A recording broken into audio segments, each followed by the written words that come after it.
You have me, Lisa. Good. Let me Yeah. let me give you a little intro, and then I want to talk about a few things with you. Bill Kauffman is Sure. the author of 9 books, including Dispatches from the Muck Dog Gazette, which won the 2003 National Sense of Place Award from Writers and Books, and Look Homeward America.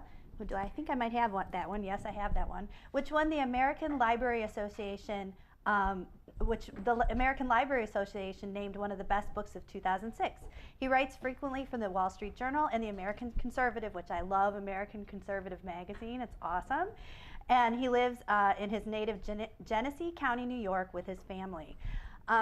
First off, I want to say how I initially was introduced to Bill Kauffman, which was at the 2008 Rally for the Republic in Minneapolis, which many of our viewers probably attended as well.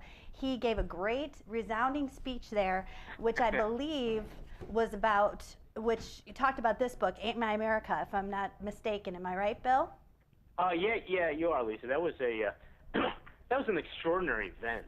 You know, I mean, here you have. I mean, what other candidate, first of all, could pack a basketball arena with 12,000 people who come from around the country? It's kind of an alternative convention to the celebration of death and corporatism that was going on It was amazing. across the Twin Cities for which McCain was coronated, and I think that was the first time that I really sensed that the Ron Paul movement was not. I mean, it wasn't fringe, or it wasn't some kind of Right.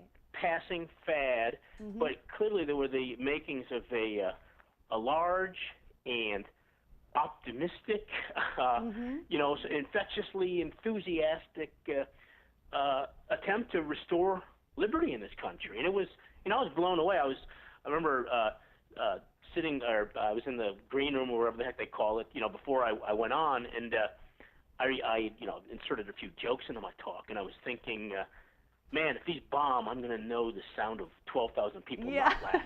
It would be, man, there would be, cavernous echoes there. But the talk went well, and it was, I could not believe, it was a terrific crowd, and it was so young. I mean, that really struck me. Right. I bet 2/3 of the people there were under 30. Right. And Well, I'm considerably over 30 now, but it was terrific to see all this really optimistic and cheerful and yet very serious movement. And obviously it's expanded quite a bit in the last 4 years. Right, and there were so many, like we're talking about here, all these heavy topics, real cerebral topics. Yet and you talk about a lot of the same things too. Yet your presentation there was just so uplifting. When I went to go pick up my book afterward, I was the last one to get this book, and I was very happy. I read it right away. It was awesome. But another book of yours. Sorry, Bye Bye Miss American Empire. This is I love this book. Thank. And one Kind thing, of a wishful thinking title, but yeah, maybe so, but it is an awesome book. And for those of us here who may not know much about the secession movement in the United States, which I think a few of my fellow hosts here would have a few things to learn. As far as secession, my only experience with it would be like, Southern secession during the Civil War, or talks of it.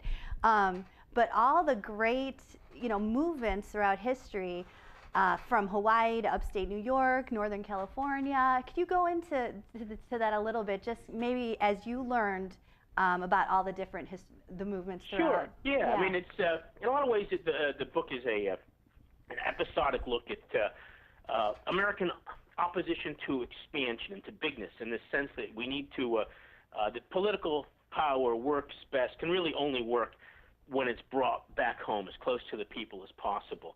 And so, actually, much of the book is about efforts to reduce the size of states. I mean, something like California, for instance, a chapter on California, which came into the Union with the expectation that it would very soon be divided into 3 states. At the time it was sort of the southern and Spanish South, and the North, where there was the gold rush going on and such.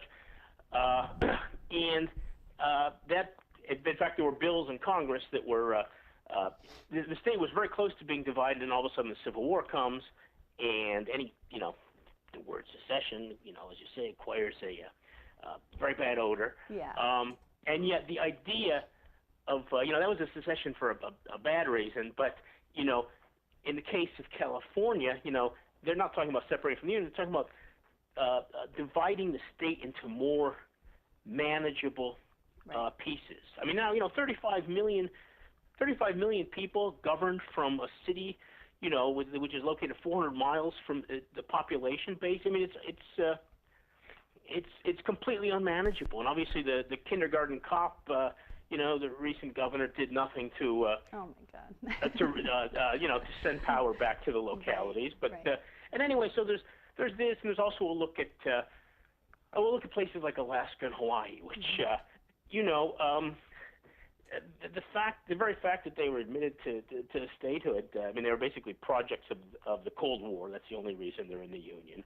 And it disrupted the contiguous integrity of the 48 continental states. And I think, symbolically, it showed that the American empire, or I think it was sort of an un-American empire, an anti-American empire, because the empire really is the enemy of the real America. That it was, it was going to spread its tentacles around the globe, and yet you see in places like Alaska and Hawaii, people reacting against being subjects of an empire, and hoping to be citizens of a republic. And in that case, there are independence movements in Alaska and Hawaii.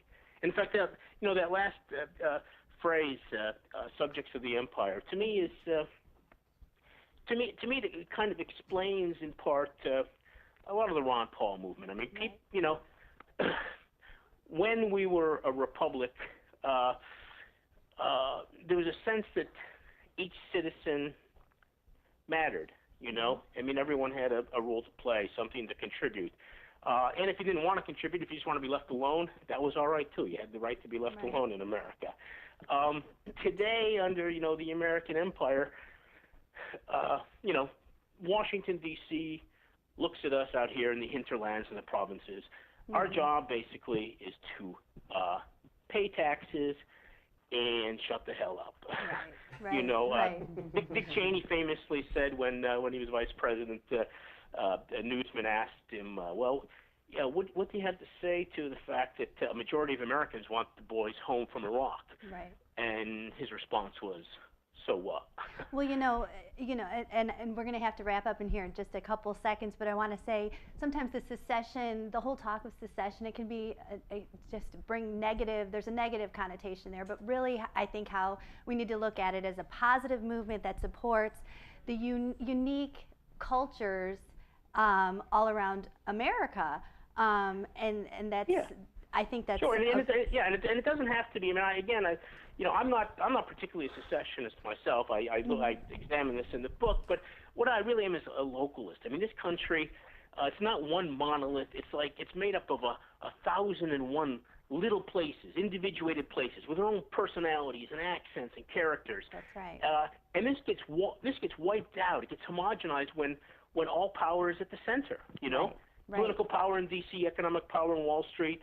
And, we need to decentralize power, and I think you'll see a flourishing, you'll see a flowering of local cultures. Well, I think that's terrific, and we are so happy that you took time out of your Saturday. I know you had to go help your daughter with her play, and thank you so much. Music man. Yeah, we hope to have you again sometime, and thank you so much to Bill Kauffman.